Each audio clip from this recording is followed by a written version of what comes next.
வணக்கம். இன்னைக்கு பங்கும் சந்தையோட அப்டேட்டு. இன்னைக்கு வந்து மேக்ரோவில் பார்த்தீங்கன்னா, ஒன்றும் ஸ்பெஷலாக ஒன்றும் நகரல. யுஎஸ்ல dollar index 101, US interest rate 10 year interest rate 4.5 ஸ்டேபிளாக இருந்தது. இந்தியன் இன்ட்ரெஸ்ட் ரேட்டும் 6.25 கிட்ட ஸ்டேபிளாக இருந்தது. டாலர் இது ருப்பி கொஞ்சம் 17 பேசிஸ் பாயிண்ட்ஸ் ஏதோ கொஞ்சம் பைசே வீக்கன் ஆச்சு. பட் மற்றபடி ஆயில் பார்த்தீங்கன்னா பிரெண்ட் க்ரூடு அதே 72 லெவல் 71 82 லெவல்லே இருக்குது.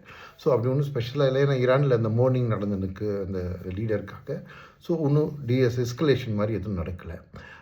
எஃப்ஐஎஸ் வந்து பார்த்திங்கன்னா ஃப்ரைடே அன்றைக்கி பாசிட்டிவாக வாங்கினாங்கன்னு சொன்னேன் இல்லையா, அது அன்றைக்கி ஷார்ட் கவரிங்கோ கொஞ்சம் பிளாக் டீல் பற்றி பேசிடும். பட் இன்றைக்கும் அவங்க பாசிட்டிவ், பட் அதிகமாக இல்லை, ஜஸ்ட் 200 கோடி பாசிட்டிவ். ஸோ அது ஒரு நல்ல செய்தின்னு வச்சுக்கோங்களேன். டிஐஎஸும் ஃப்ரைடே அன்றைக்கி கொஞ்சம் நெகட்டிவானவங்க இன்றைக்கி திரும்ப அவங்களோட பாசிட்டிவில் 4000 கோடி கிட்ட வாங்கியிருக்காங்க. ஸோ இந்த பேசிஸில் பார்த்தீங்கன்னா உங்களுக்கு அட்வான்ஸ் டிக்ளைன் ரேஷியோ ஒரு மாதிரி ஃப்ளாட்டாக இருந்தது. 1400 ஸ்டாக் மேலே 1200 ஸ்டாக் கீழே.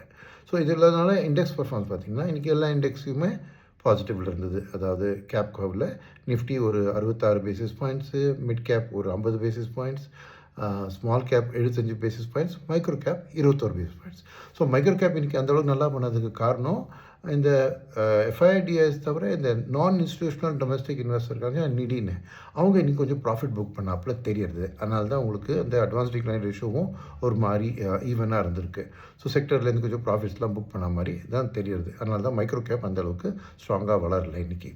ஸோ அப்படி பார்க்கும்போது இன்றைக்கி செக்டர்ஸ் எல்லாம் பார்த்திங்கன்னா வெறுமே செய்தி ஹார்ட் டேட்டா எதுவுமே சேஞ்ச் ஆகி வரல. பட் மான்சூன் மழை வந்து மும்பை நாட்டில் நல்லா மழை பெஞ்சு டவுன் போர் ஆகி ஃப்ளட்டிங்லாம் நடக்கிறது.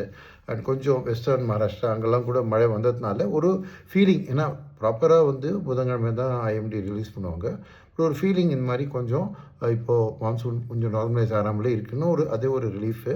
ஏன்னா அந்த ஃபுட் இன்ஃப்ளேஷன் வரலன்னா ஆயில் இன்ஃப்ளேஷன் ஏற்கனவே குறையிறது. ஸோ ஆர்பிஐயோட பாலிசி கொஞ்சம் ஃபேவரபுளாக இருக்குன்னு ஒரு நம்பிக்கை. ஸோ அதனால் ரேட் சென்சிட்டிவ் செக்டர்ஸ் ரியாலிட்டி கொஞ்சம் நல்லாவே ரியாலிட்டி நல்லா பண்ணியிருக்கு. இன்றைக்கும் பண்ணியிருக்கு. ஆட்டோ கன்சூமர் இதெல்லாம் நல்லா பண்ணியிருக்கு. அட் த சேம் டைம் உங்களுக்கு ப்ராஃபிட் புக்கிங் பார்த்திங்கன்னா பிஎஸ்சி பேங்க்கில் கொஞ்சம் ப்ராஃபிட் புக்கிங் கொஞ்ச நாள் நடந்துருக்கு. ஏன்னா சில பேங்க் கூட மிக்ஸ்டாக இருக்குது ரிசல்ட்ஸு, டெபாசிட்டில் ப்ரெஷர் இருக்குதுன்னு தகவல் வருது. அதுக்கப்புறம் இன்னும் ரிசல்ட்ஸ் ஏர்னிங் சீசன் ஆரம்பிக்கல. பட் ஒரு மாதிரி கிரெடிட் க்ரோத் நல்லா இருக்குது, ஆனால் டெபாசிட் கொஞ்சம் டைட்டாக இருக்குது. ப்ளஸ் ஒரு பேங்க்கில் ஏதோ செட்டில்மெண்ட்டு பெருசாக பண்ண வேண்டியிருந்தது. இன்னொரு பேங்க்கில் கொஞ்சம் சேலஞ்சஸ் இருந்தது, பேர் என்ன எடுத்துக்கல. ஸோ இதனால் பிஎஸ்யூ பேங்க்கில் ஓரளவுக்கு நல்லா பண்ண செக்டராக இருக்கிறதுனால கொஞ்சம் ப்ராஃபிட் புக் பண்ணி கேஷ் ரேஸ் பண்ணுறாங்க ஏர்னிங் சீசனுக்காக. ஸோ அது அண்ட் ஐடி திரும்ப இந்த டிசிஎஸ் ரிசல்ட் வர வரைக்கும் கொஞ்சம் நர்வஸ் தான் இருக்கும். ஏன்னா 9ஆம் டிசிஎஸோட ரிசல்ட் வருது. ஸோ அது வரைக்கும் இன்றைக்கும் ஐடி கொஞ்சம் அண்டர் பர்ஃபார்மிங் செக்டராக இருந்தது. ஸோ இது தவிர பார்த்திங்கன்னா இன்றைக்கி மார்க்கெட்டில் ஸ்பெஷலாக நான் எதுவும் சொல்ல மாட்டேன். ஸோ ஒரு நார்மல் மார்க்கெட்டு தான். அண்டு 2-3 நாளைக்கு இப்படி தான் இருக்கும். ஏன்னா புதன்கிழமை தான் 2 பெரிய டேட்டா வருது. இந்த எஃப்ஓஎம்என்சி ஃபெட்டோட மினிட்ஸ் ரிலீஸ் ஆகும். ஸோ அதில் அவங்களோட யோசனை எப்படி இருக்குது கண்ணுக்கு தெரியும். 2வது வந்து இந்த ஐஎம்டி வந்து மான்சூனோட அப்டேட்டை ரிலீஸ் பண்ணுவாங்க புதன்கிழமை. ப்ளஸ் வியாழக்கிழமை உங்களுக்கு டிசிஎஸும் சரி ஏஷியன் பெயிண்ட்ஸ் இது 2 இருக்குது. இன்றைக்கி ஆனால் கன்சூமரில் பார்த்தீங்கன்னா தாபரும் காட்ரேஜ் கன்சூமர்னு நினைக்கிறேன் 2 பேரும் ஒரு டாப் லைன் அவுட்லுக் நல்லா இருக்கிற மாதிரி சொன்னாங்க. ஸோ அதனால தான் இன்றைக்கி கன்சூமர் இதெல்லாம் கொஞ்சம் ஏறிது.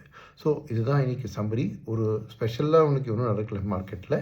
அண்ட் எனக்கு தெரிஞ்சு ஏர்னிங் சீசன் ஒரு மாதிரி ஸ்பீடு பிக்கப் பண்ணுற வரைக்கும் இப்படியே தான் இருந்து நோக்கும் மார்க்கெட். பட் நல்ல செய்தி என்னென்னா எஃப்ஐஎஸ் வந்து கனவேனான ஜூன் முதல் வாங்குற 2 வாரத்தில் வித்துற மாதிரி இப்போது வந்து ஓரளவுக்கு சாந்தமாக கொஞ்சம் வாங்குறது கொஞ்சம் வைக்கிறது ஒரு லோ லெவலில் இருக்கிறது நல்லது தான். பட் மார்க்கெட் ஒரு புதிய பெரிய ஹை லெவல்லாம் ஒன்றும் அவங்க திரும்பி வரணும், அது வருங்காலத்தில் பார்க்கலாம். ஸோ இப்போ சத்திக்கு இதே கன்சாலிடேட்டிங் ஃபேஸாக தான் இருக்கும்னு என்னோடய அபிப்பிராயம். நன்றி, வணக்கம், நாளை சந்திப்போம்.